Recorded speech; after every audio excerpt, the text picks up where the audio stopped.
Bonjour Mandeko Balandi, pana mboka Congo, na PSB no Basombote, Bisika Bozali, et dans la voie de Kivu, la voie de sans voix. Le lot Ozali Mukulu, il y a le 14 février 2022, tout ça précisément, na kati ya province du Sud Kivu, na kati ya Milimo Mababu. Le lot Ozokende Kolobela pour la makambo déclaration, Oyo, ya nouvelle société civile, ya Sud Kivu, pour le désordre pour constitutionnel et s'aimer dans la province de Sud Kivu. Mes chers compatriotes, ça fait une semaine Sud Kivu et la manifestation chaque jour, surtout dans la capitale de la province, dont je dis la ville de Bukavu. Mes chers frères, vous voyez bien que non, la province de Sud Kivu est parmi les provinces où il sur les plans de développement depuis 2019 jusqu'à nos jours. Pourquoi j'ai dit de 2019 jusqu'à nos jours? Parce que M. Théo Kassingwabidje, qui était le gouverneur de la province, il a été élu par les députés provinciaux en 2019. Mais M. Théo Kassingwabidje a considéré que Sud Kivu est dans 8 territoires. Et parmi ces 8 territoires, il y a Kaka ville à Bukavu. Nde ezalaki kaka province à Sud Kivu. Mes chers frères, ceux qui n'ont aussi nakoki kosenga ba Congolais boya bo visiter province Sud Kivu et puis boya bo toute la population bo mona attention la population zanango a. Monsieur Théo Kassingwabidje à Uvira en 2020 au mois d'avril, il y avait plus de 100 morts. Uvira et Bukavu, il y a 120 km. Mais le gouverneur a yakaka pour quelques heures et puis alobaka ki akozonga Uvira le sauter parce que batavo ça qui est na makolo. Et puis, Oyo Azolo Baki Askozo Robina Société est la deuxième ville naïe, il y a province. Nani Chabunda Kolobate, Fizi Kutuba Ebiete, ville de Baraka, troisième ville de la province. Parce qu'après Bukavu, ils ont Uvira, après Uvira, ils ont Fizi, Fizi, ils ont Kamituga. Donc, Fizi Kutuba Ebiete, moi, na Fizi, ou Moutou à Fizi, ou à Kenan Bukavu, ou à moi, fauteuil, ou à Bidite, ce qui ont tourné, ou Nan, à Kubisa, ou à Ebite. Les pétroliers babimisa kimbongo pona kutonga balabala nani ya baveni ya Uvira balabala nani mbongo wana Mesengwabidje a détourné kimbongo wana mbongo ya kutonga balabala kubandana nani na place Mulamba ti na frontière nani ya Rusiste nani entre frontière ya Congo na Rwanda Ngwabidje a détourné mbongo wana ba minere na kati ya territoire ya Mwenga na territoire ya Fizi nani donc ndeza ki kope na ye koiba et puis tant batoye komona ke nani ba député ko rendre compte que non le gouverneur ne plie avec la population parce que population va donc sentir il est soutenu. Donc il était comme une étiquette, un statut comme ça, lui il ne s'occupait que de dévorer la province au lieu de construire la province. Le monsieur a été déchu par l'Assemblée provinciale. Mais à notre grande surprise, le Cour constitutionnelle est réhabilité. D'ailleurs, il a été désavoué par son parti politique, les députés provinciaux, la population on dit plus, parce que ce qui a zongi, ce sont des questions que nous devons se poser actuellement. Parce que pour les moments, mes chers compatriotes, ils ont manifesté ce qui Ngwabidje a zongi, il faut ebeba. Et puis j'ai fait conseil. Bon, arrêt à cour constitutionnel, moto akoki ko kase angwazate, mais monsieur Ngwabidje, un conseil que nous pouvons vous donner, mon frère, démissionner pour épouser Valère ou démissionner du parti Valère Ngwabidje. Parce que ça, on a Valère mon province, autant que comme nani. Nana takuheshimia vi population lobiki soki akitika na aéroport à Kavumu akukota na kati ya ville de Bukavu parce que depuis alobaki ke akozonga na ebisio banzela nyoso akota aéroport ba jeune bazola muka kuna ko sala ba manifestation na kati ya ville de Bukavu nde yango wana bandeko tozoke tokotiela bino discours ya nouvelle société civile po bolanda yango. Et puis, vous voyez bien qu'il a été désavoué par la province. Nouvelle société civile de la province du Sud Kivu, nouvelle société civile du Sud Kivu, beaucoup de discours na Bango, Ezali, le 14 février 2022, après beaucoup comprendre, situation nini, ils en a kati, ya province. Tolanda.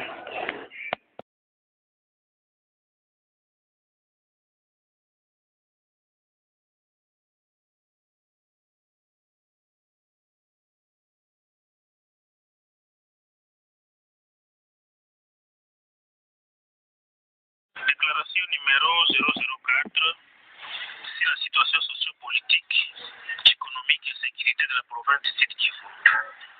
Le bureau de coordination provinciale de la nouvelle société civile congolaise dans la partie sud de la province du Sud Kivu suit de très près et avec attention la situation susmentionnée qui prévaut dans cette partie du territoire national et constate avec amertume que le pouvoir à tous les niveaux fait semblant de s'imprégner réellement de la question pour enfin y apporter des solutions s'inscrivant dans l'intérêt de la population congolaise. La province, sous le règne du gouverneur Théo Kasingwabidje, est aperçue par la population comme une entité non gouvernée de par la sécurité grandissante, surtout dans les moyens et au plateau d'Ouvira, Fizi et Mwenga, où l'activisme des groupes armés locaux et étrangers cause des morts d'hommes et des déplacements massifs des populations civiles sans assistance ni espoir de revenir dans leurs villages respectifs, exposant ainsi les enfants dirigeants de demain à l'analphabétisme et à la délinquance. Les familles sont poussées à la pauvreté extrême des suites du nomadisme et du vol de bétail.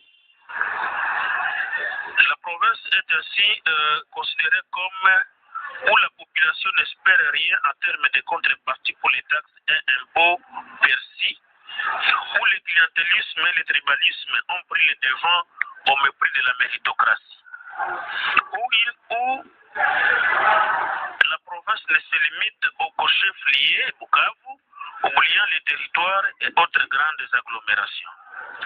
Pendant le règne du gouverneur Théo Kasingwabidje, le Sud Kivu n'a rien bénéficié à part des promesses rêves.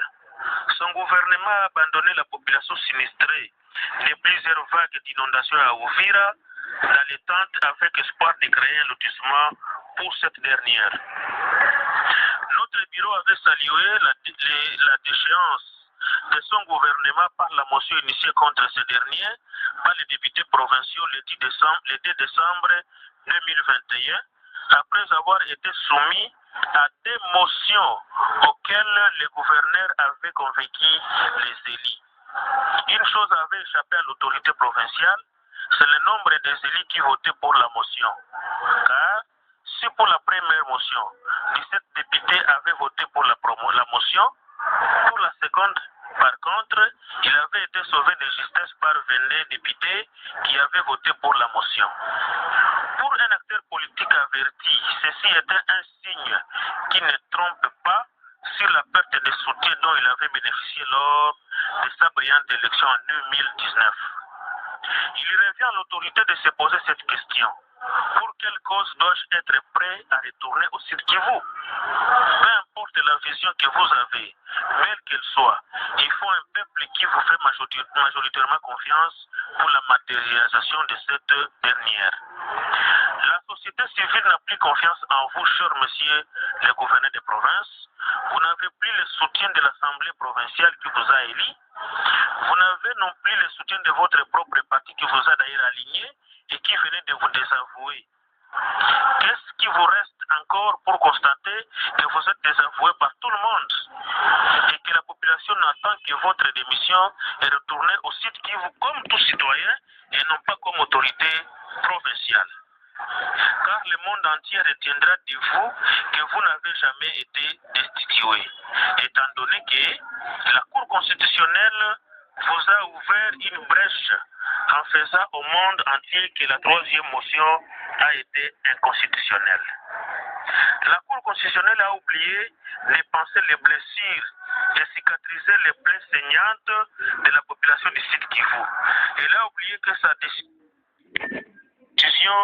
doit transpirer les réalités locales de la société au nom de laquelle elle rend justice.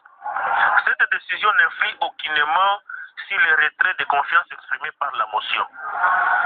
Elle devait bien au contraire privilégier le respect de la volonté du souverain primaire et l'émergence de la province du Sud Kivu.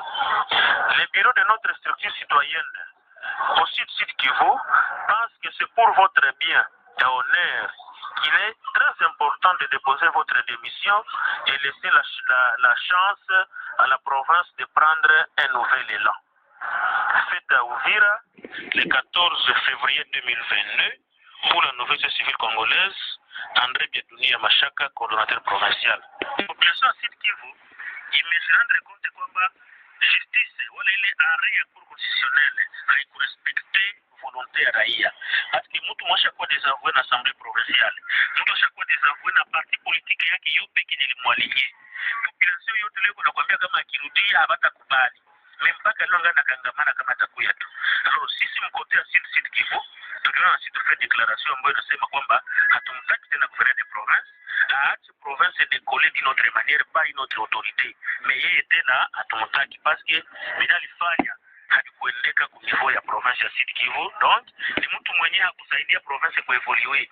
Mataxe watu wanapercevoir, maimpo wanapercevoir, mais hatakuwa tunaona mafaa ya ile franga. Administre ya mai ya mamtoni hapa na vingine depuis 2020 yote vilipita inaperciva ngali matante. Donc kwetu sisi haiko vraiment autorité moya na inspire confiance ya population, na ndio tumesema hatukumi atoke, aachie wengine chance. Province haiko yake, province ni ya watu yote. Mwingine mwenye atakuya kama atashindwa na tutamwambia atoke. Mais au moins mwenye atakuya shakuwa na idea mzuri ya kuona kama ipe gouverner, kama ipe gérer la province pour intérêt ya communauté et non pour faida yake, parce que tribalisme ilikuwa shakuwa mingi mu province, batoto ya ndugu yake, bandugu yake tu ndio wa kugérer province. Kwetu sisi comme société civile tuko na besoin méritocratie et non ma médiocratie. André Biedounia, mratibu wa shirika jipya la raia kusini mwa Kivu Kusini, anasema kwamba mtaki gavana yeye hajarudi kwa mabavu, ameshtakiwa, wabunge wamempinga, lakini sheria imeona kwamba anafaa, ameshinda kesi. Kwa nini mumpinga? Tunampinga kwa sababu d'abord cour constitutionnelle, hakuna mtu anaweza kukatala cour constitutionnelle kenye mifanye. Mais problème c'est que cour constitutionnelle haikujifaire entourer na majurisprudence zote. Unakumbuka kwamba alikuwa désavoué pour la première fois, akapata soutien 17 députés. Walikubali motion ikaenda kuvende, alikuwa ndiko na regresser polepole kuna poteza sheria. Na donc hii yenyewe ilikuwa kumtoa, ilifanyika ambone di forme, ili respecter procedure yote. Kwa nini? Parce que badepite ni baeli ya peuple, waliona kwamba gouverneur wao walichagua, walipatia confiance en 2019. Maintenant kazi ingepasha kufanya ilikuwa ni kusemea na kutetea raia na province décoller. Ulikuwa kuona mpaka wakati hapa tuko tunazungumza, alifika Uvira wakati ya mafuriko tu. Na nilimuona na kacha nasema kwamba mimi naenda ili mnitembeza na miguu starudi yaka hapa. Kwake province inaishia Bukavu. Pro tuko na besoin ya gouverneur de province mwatapalpe realite ya mwingine, afike ku niveau ya mamoye plateau, munisiko tamdeplacer, aone koma watu yuko na subana banahangaika. Franga sifanye kazi kwa intérêt ya communauté. Mabarabara yote ya intérêt ya province, hapana mabarabara ya niveau national. Zote hakuna hata barabara mwamefanya. Donc kwetu sisi kurudia kwake ni kukrashe si le peuple congolais. Donc anapaswa kubakia pour que tupatie mwingine gouverneur de province mwatafanya kazi kwa intérêt ya communauté. Kwa nini kumlaumu yeye, msilaumu sheria na mahakama iliyosema kwamba anastahili kurudi?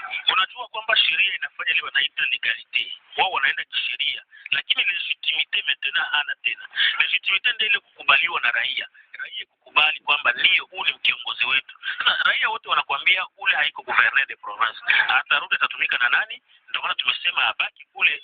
Sheria imefanya kazi yake, lakini raia inakataa kwamba kwa sababu sheria inafanyika kwa faida ya raia. Sasa wakati sheria inafanyika na watu wanaikataa, itatumika namna gani? Na nitamkumbusha kwamba haiko yeye ndio wa kwanza Chibalonza mpaka leo anatembea na motion na are ya cour constitutionnelle kama tarudia na hajawahi kurudia. Kumbe naye kama tarudi arudi kama raia kawaida, lakini hapana kama gouverneur de province. Nadhani kwamba hatua ambazo mnaziendesha zitafanikisha kwa yeye kutopingia kwenye kiti hicho.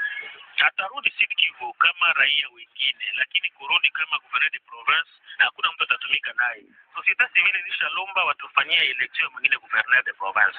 Pour dire hatuna tena besoin na yeye, na akirudi atajua mwenyewe atatumika na nani, atatembelea nani atampokea. Et pourtant kama uko autorité unapaswa kupata soutien ya population, majorité ya population. Anapaswa kupata wale wengine wanawapatia pesa kidogo kidogo wanamfuata, lakini raia haitakuwa nyuma yake tena. Kumbe kama kweli anataka onere yake Sud Kivu, na Munda akisema kama ni demokrati wa mzuri, raia kinapokataa unapaswa kuacha. Tu ile demokrasia nafasi zingine. Unapofanya kosa tu kwa raia anakuambia acha. Asubuhi unafanya division yako unatoka, lakini kwetu inakuwa kama ni nafasi ya kuiba, watu wakule tu pesa, watu wafanye kile wanataka, haiko tena faida ya raia. Kama yeye anataka kweli faida ya raia, tunataka tumuone amedemission kudemissione, achie wengine ngazi waongoze province ya Sud Kivu. Na endapo akirudi kama gavana, itakuwa maamuzi. Hata rudi, sisi tumekataa hata rudi. Province ni ya kwetu, haiko ya kwani. Mimi sitakuwa mrefu, niko tu na maneno machache ya kusema. Sikukuwa hapa kwa mwanzo, lakini sijui kama mon propos introductif za Zembezembe kama ni reconnaître que population de l'Empakazi. Sijui kama ulisema, na kama ukuisema ningependa useme mbele ya watu. Mbele niendelee, mpate kwa sababu. Kwa unaweza endelea s'il vous plaît. Anaweza